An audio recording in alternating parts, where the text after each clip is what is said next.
साथ संगत जी प्रेम से कहिबा।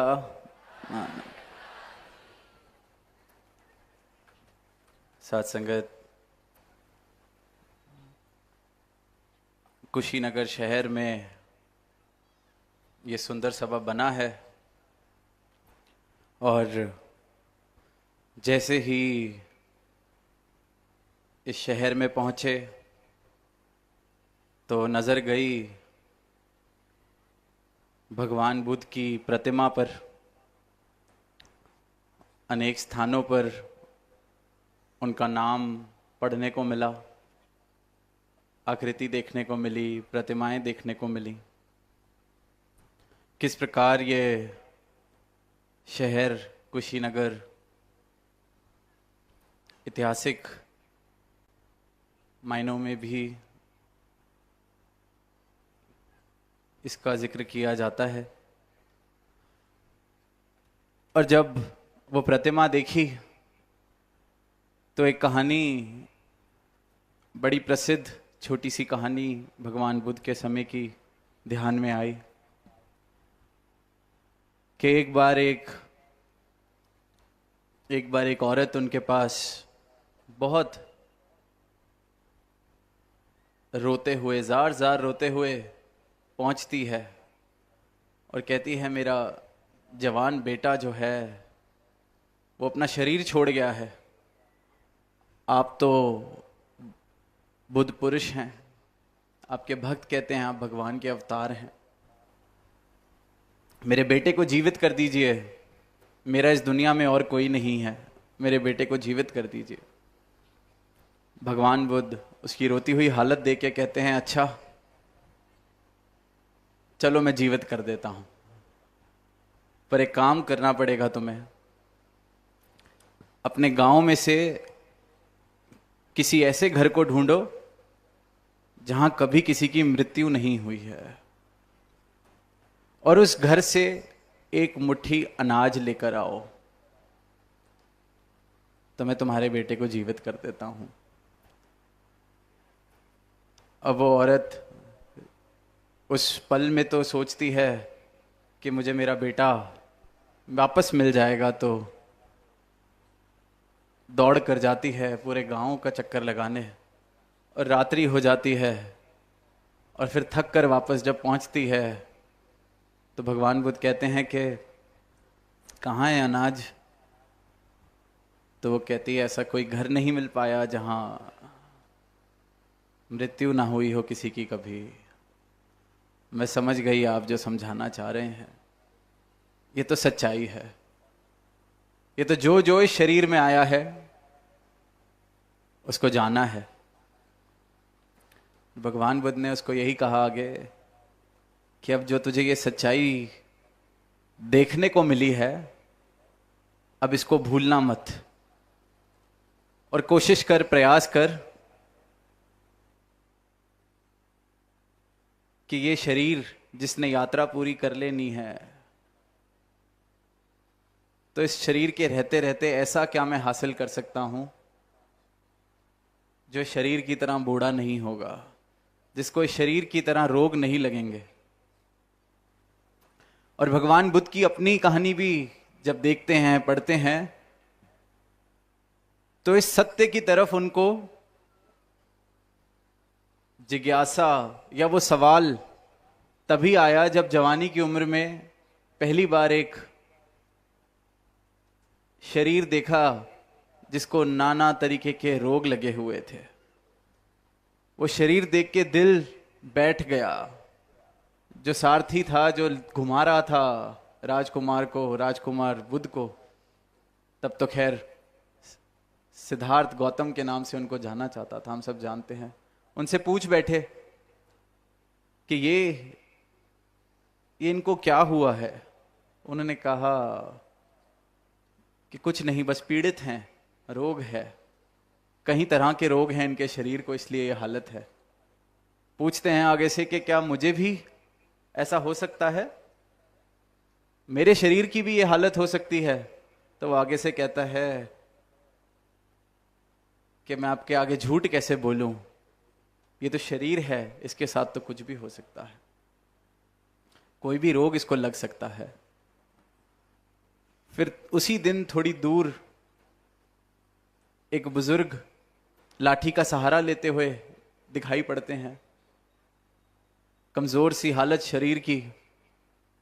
उसके लिए भी पूछ बैठते हैं सिद्धार्थ गौतम के ये कौन है, ये क्या है, इनको क्या हुआ है।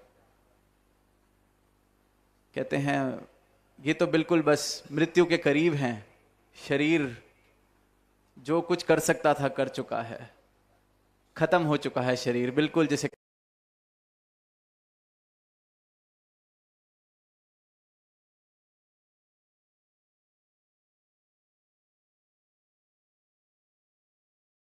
इतने वर्ष अगर आपकी उम्र हुई तो बुजुर्ग तो जरूर होगा ये शरीर, ये तो सच्चाई है। और उसी दिन फिर एक मृतक शरीर भी देख लेते हैं, एक लाश भी देख लेते हैं सिद्धार्थ गौतम, और पूछते हैं ये, वो कहते हैं ये तो लाश है, सांसें जा चुकी हैं।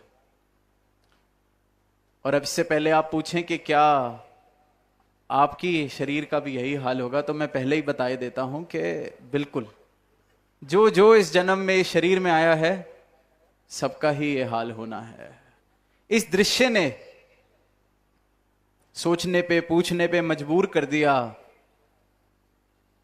उस उम्र में, उस अवस्था में, कि अगर यही सब कुछ होना है तो क्या इसके पार भी कुछ है। यही एक रोगी काया, यही चंद श्वासों का खेल और फिर मृत्यु, यही तो सिर्फ सच नहीं हो सकता, यही तो सिर्फ सत्य नहीं हो सकता, सिर्फ इसलिए तो यह जन्म नहीं मिला होगा। और यह सवाल इतनी गहन तरीके से पूछा गया कि सारी संपत्ति, सारा राज्य साम्राज्य छोड़कर उसी दिन भाग गए जंगलों में। और फिर जो भी हम सब ने इतिहास पढ़ा है, जिन्होंने भी भगवान बुद्ध का, कि किस प्रकार फिर उनको ये सत्य प्राप्त हुआ, ज्ञान प्राप्त हुआ। पर जिस बात की तरफ इशारा है इस कहानी में वो यही कि जीवन को जागकर, आंखें खोलकर जब देखा गया तो मन में यही सवाल आए कि इसमें तो हासिल कुछ होना ही नहीं है। जागकर, आंखें खोलकर। और फिर जब सिद्धार्थ गौतम से भगवान बुद्ध वो बने तो अपने हर एक शिष्य को यही एक बात कही कि बस ये जीवन आंख खोलकर जीना है, जाग जाने का नाम ही निर्वाण है, मोक्ष है। इस प्रकार से आंखें खोलकर जियो कि फिर दोबारा इस क्षण भंगुर संसार के साथ वो आसक्ति ना बने। ये संसार जिसने कुछ नहीं देना, कुछ हासिल नहीं होना, इस संसार से प्रेम ना बन जाए, इस संसार के पीछे पागल ना हो जाओ।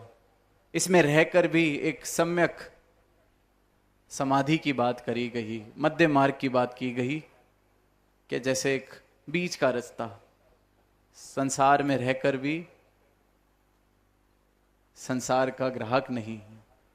जैसे कबीर दास जी कहते हैं कि कबीरा खड़ा बाजार में, मांगे सबकी खैर, ना किसी से दोस्ती ना किसी से बैर। सबके ही हैं, सबके लिए ही कल्याणकारी भाव हैं दिल में, पर यह पता है कि इस प्रभु परमात्मा के अलावा कोई और रहने वाला नहीं है। कहीं और आसक्ति लगाने से सिर्फ दुख प्राप्त होगा। सारे का सारा सार बुद्ध के शिक्षाओं का यही है कि जीवन को जाग कर जिया जाए, आंखें खोलकर देख लिया जाए कि जिस संसार के पीछे भाग रहे हैं, जो हासिल कर रहे हैं, कुछ नहीं मिलने वाला। हर दिन मैं उस जवानी को खो रहा हूं जिस पे मैं आज गुमान कर रहा हूं, जिसका मुझे अहंकार है। हर दिन ये यात्रा चलती जा रही है उस दिन की ओर जब ये यात्रा खत्म हो जानी है, शरीर ने चले जाना है। तो ये शरीर सिर्फ इसलिए नहीं मिला कि जन्म लिया और मृत्यु हो गई। बहुत कुछ पाया जा सकता है, सत्य पाया जा सकता है। और पाना किस लिए है? ताकि जीते जी स्वर्ग में वास हो सके। इन भ्रमों से ऊपर उठ के जिया जाए कि ये शरीर जिस दिन छूटेगा उस दिन स्वर्गवासी होना है। दुनिया भगवान का नाम ले रही है, परमात्मा का नाम ले रही है, पर प्रेम के कारण नहीं, भय के कारण ले रही है। डर है कि परमात्मा को पूजा नहीं तो कहीं नरक में ना जाना पड़ जाए। खौफ है कि परमात्मा का नाम नहीं लिया, अच्छे कर्म करने नहीं करे, पूजा नहीं, कर्म कांड नहीं किए तो दंड मिलेगा। पर अध्यात्म परमात्म भय का सौदा नहीं है, खौफ का सौदा नहीं है। ये तो भ्रम है, फैलाए गए हैं, फैलाए जा रहे हैं, और इन भ्रमों के आधार पर ही धर्म के नाम पर ना जाने क्या क्या हो रहा है। पर सनातन धर्म इस प्रभु को प्राप्त करना है, इस सत्य को प्राप्त करना है, इस प्रभु को जो सनातन से ही सर्वव्यापी, सर्वशक्तिमान, सनातन से ही एक रस एक जैसा, इस प्रभु को प्राप्त कर लेना सत्य है। इस प्रभु को प्राप्त कर लेना ही जीवन का उद्देश्य है। इस प्रभु को प्राप्त जिसने कर लिया उसका स्वर्ग में वास उसी पल हो जाता है। जीते जी ये शरीर उस दुनिया से बाहर निकल जाता है जो बिल्कुल नरक बराबर बना ली है इंसान ने अपने भ्रमों के कारण। नाम परमात्मा का ले रहा है, इच्छा स्वर्ग की रख रहा है, पर जीते जी नरक जैसा जीवन बना लिया है। नफरतें बना ली हैं, वैर बना लिए हैं, सुख के दो पल ढूंढने मुश्किल हो रखे हैं इंसान के लिए। और क्या कोई नरक में भेजेगा ऐसे इंसान को? और क्या कोई नरक में सड़ाएगा ऐसी मानवता जो हालत हो रही है कि एक दूसरे का ही गला काट रहे हैं, भाई भाई को मारने को तैयार हो गया है धन दौलत के लिए। इससे बड़ा नरक इंसान अपने लिए और क्या बनाएगा? इसलिए चाहे बुद्ध हुए, चाहे किसी भी रूप में ये आवाज दी सदगुरु ने, यही कहा कि स्वर्ग इसी वक्त इसी पल हासिल हो सकता है। इस परमात्मा को प्राप्त कर लो, अपने भ्रम मिटा लो, सत्य के साथ अपना प्रेम बना लो, और फिर ये जो आसक्ति है क्षणभंगुर संसार के साथ जो दुख का कारण बन रही है, द्वैत का भाव है जो दुख का कारण बन रहा है, ये द्वैत खत्म कर लो जीवन से। और द्वैत खत्म कैसे होगा? जब मुझे इस एक के दर्शन होंगे, इस एक की जानकारी मिलेगी, इस एक की नजर मिलेगी, एक का बोध हो जाएगा और ये समझ आ जाएगा कि मैं इस एक से अलग नहीं हूं, मैं भी यह एक हूं, इसका अंश हूं। तो द्वैत जीवन से खत्म हो जाता है। द्वैत जीवन से खत्म हो गया तो दुख का मूल मिट जाता है। दुख जिन आधारों पर जीवन में आ रहा है वो खत्म हो जाता है। फिर जीवन में प्रेमा भक्ति, आनंद, दिव्य गुण इस प्रकार प्रवेश करते हैं कि मस्ती में रहता है इंसान। फिर इस प्रभु की मस्ती में, प्रेम की मस्ती में। आज एक आवाज दी गई इस मंच से, एक एक महात्मा ने एक ही बात कही कि कल्याण होई गबा, आत्मा का कल्याण होई गबा भैया, हम सबकी आत्मा का कल्याण होई गबा। एक ही आवाज दे रहे हैं कि सदगुरु के ब्रह्म ज्ञान को पाया है तो आत्मा का कल्याण हो गया है। और आत्मा का कल्याण करने का एक ही तरीका है, एक ही विधि है, एक ही उपाय है, आत्मा को उसकी पहचान हो जाए। सदगुरु के ब्रह्म ज्ञान के द्वारा आत्मा को उसकी पहचान हो जाए। इंसान ऐसी बातों से इतना दूर हो गया है, परमात्मा को पाया जा सकता है ऐसी बात सुन के ही कहता है कि ये पागलों जैसी बातें हैं। सोच के देखें कि मानवता कितनी गहरी नींद में सो रही है कि जो परम सत्य है, जो एक ही सत्य है जिसको सत्य कहा जा सकता है, उस बात को ही पागलपन समझ रही है। जो इतनी बड़ी माया, इतनी मिट्टी के ढेर इकट्ठे किए जा रहे हैं उसको पागलपन नहीं समझ रही। जो एक सत्य, एक सत्ता, ये एक सर्वव्यापी अविनाशी परमात्मा, इसकी प्राप्ति को सोचती है कि ये पागलपन है। कैसी बातें हैं, तो पागल जैसी बातें आप कर रहे हैं कि इस परमात्मा को पाया जा सकता है। ये तो किताबों तक ठीक है, आए हैं मौज मस्ती करें, दुनिया इकट्ठी करें, उपलब्धियां प्राप्त करें। इंसान को ये पागलपन नहीं दिख रहा कि जो उपलब्धियां मैं इकट्ठी कर रहा हूं, बटोर रहा हूं, जो माया धन दौलत मैं बटोर रहा हूं, ये तो छूट ही जानी है। ये शरीर जिसको मैं सजा रहा हूं, इसने तो जाना ही है। तो फिर क्या ये पागलपन नहीं हुआ? जिसके लिए इतने कलेश, इतनी संघर्ष करे ही जा रहे हैं, करे ही जा रहे हैं, किस दिन के लिए? हर दिन इंसान कहता है कि बस ये काम और हो जाए, फिर आराम करेंगे, फिर चैन से बैठेंगे, फिर आनंद लेंगे। पर वो दिन क्यों नहीं आता? कोई इंसान आनंद में क्यों नहीं दिखता? क्यों कहीं सुख नहीं है? इंसान अपनी तरफ देख के ये सवाल क्यों नहीं पूछता कि ये पागलपन मैं कब बंद करूंगा? और वहां प्रभु का भक्त जिसने इसको पा लिया है, वो आवाज दे रहा है कि प्राप्त कर लो, दर्शन कर लो, परम सुख को हासिल कर लो, इस अविनाशी सत्ता को प्राप्त कर लो। तो संसार में डूबा हुआ इंसान कहता है ये पागलों जैसी बातें कौन कर रहा है, ये कैसी बातें हैं। आज आजमगढ़ से जब रास्ते में थे तो गाड़ी में एक गीत चल रहा था। अब उस गीत में जो बात आई वो ये आई, इस प्रकार आई कि हम सब ने लैला मजनू का जिक्र सुना है कि मजनू को कहते हैं कि इस प्रकार की दीवानगी, इस प्रकार का प्रेम लैला के लिए कि सारा ही गांव, सारा ही शहर कहता है ये मजनू पागल हो गया है। तो वो गाने में भी, गीत में भी इस प्रकार की ही बात आई कि सारे गली के मजनू के यार, दोस्त, मित्र, नाना तरीके के सब छेड़ रहे हैं, उसको तंग कर रहे हैं, उसको कह रहे हैं कि मजनू तेरी लैला तो काली है, कुरूप है, सुंदर भी नहीं है, और तू इसको प्रेम कर रहा है, पागल है क्या? सारे वक्त, हर पल, हर श्वास पे सिर्फ लैला का नाम है। कुरूप सी औरत है, ये देख हम तुझे किसी से मिलवाते हैं, उसके प्रेम में पड़ जा। तेरी लैला सुंदर नहीं है, अच्छी नहीं दिखती। तो वो गीत में फिर कहते हैं कि मजनू आगे से कह रहा है उन सबको कि तुम्हारे पास आंख नहीं है उसको देखने वाली। वो कहते हैं तेरी लैला रंग दी काली है, वो कहता है तुम्हारी अख ना वेखन वाली है, आंख नहीं है देखने वाली।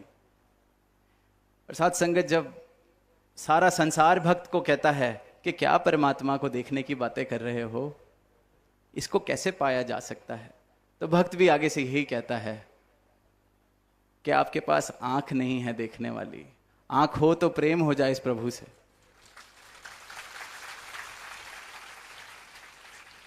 तो वो जैसे मजनू ने कहा कि मजनू की आंख चाहिए लैला को देखने के लिए, वैसे ही भक्त की आंख चाहिए इस भक्त के भगवान को देखने के लिए। और ये जो आंख है ये सदगुरु देते हैं अपनी कृपा से, अपने ब्रह्म ज्ञान से। हर एक मानव को ये आंख दे रहे हैं जिस आंख से इस भगवान के, परमात्मा के दर्शन करके सही मायनों में इंसान भक्ति कर सके, सही मायनों में प्रेमा भक्ति कर सके, प्रेम इस प्रकार जीवन में प्रवेश कर जाए कि फिर सिर्फ प्रेम ही हो, शेष कुछ ना बच जाए। इसे भक्ति कहा गया है और यही संपूर्ण अवस्था प्रेम की भक्ति है। और भक्त जन यही आवाज दे रहे हैं कि हमने पाया है, इस रमे राम को पाया है, आप भी प्राप्त कर लें। ये मिथ्या संसार से आंखें खुल गई हैं, मिथ्या को देख लिया है, अब सत्य से नाता जोड़ लिया है। जो संदेश भगवान बुद्ध ने दिया वही संदेश ये दे रहे हैं, सब दे रहे हैं कि हमारे सदगुरु ने हमारी आंखें, नजरिया बदल दिया है, ब्रह्म ज्ञान की आंखें देके सत्य के साथ रिश्ता जुड़ गया है। इस परमात्मा को प्राप्त कर लिया जाए, करा जा सकता है।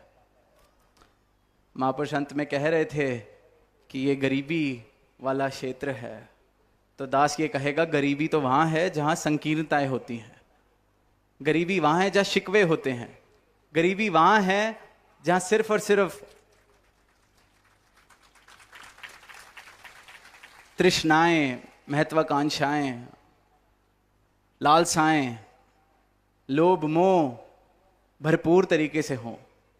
यहाँ तो आप संतों के हृदय सिर्फ शुक्राने से इस परमात्मा से भरे हुए हैं। यहाँ इस राज्य से ज़्यादा, ऐसी सभा से ज़्यादा, संतों ब्रह्मज्ञानियों से ज़्यादा अमीर इस दुनिया में कोई नहीं हो सकता, क्योंकि सच्ची दौलत हासिल कर ली है, राम रतन धन प्राप्त कर लिया है। और जिसने राम रतन धन प्राप्त कर लिया फिर वही सिर्फ धनवान है। कबीर सब जग निर्धना, धनवंता ना कोय, धनवंता सो जानिए जापे राम नाम धन होए। तो धनवान तो सिर्फ वही है जिसके हृदय में, जिसके दिल में ये प्रभु बस गया है, जिसने ये परमात्मा को प्राप्त कर लिया है। और यही आवाज दे रहे हैं संत कि आप भी धनवान हो जाइए, आप भी इस परमात्मा को प्राप्त कर लीजिए। सदगुरु से ये आंख ले लो जिससे ये परमात्मा दिख जाए, सही मायनों में भक्ति कर लो, सही मायनों में इस जीवन का कल्याण कर लो। किया जा सकता है। जीवन, ये जन्म मिला ही इसलिए है। ये जीवन धनवान होके बिताया जा सकता है। ये संकीर्णताओं में, शिकवों में, वैर विरोध ईर्ष्याओं में जीवन ऐसे व्यर्थ ना किया जाए। ऐसा जीवन है जिसको कहा जा सकता है कि कंगालता वाला जीवन है। ऐसे हृदय हैं जहां नफरत पल रही है, जहां कहा जा सकता है यहां गरीबी है। तो ये कंगालता वाला जीवन छोड़ दिया जाए।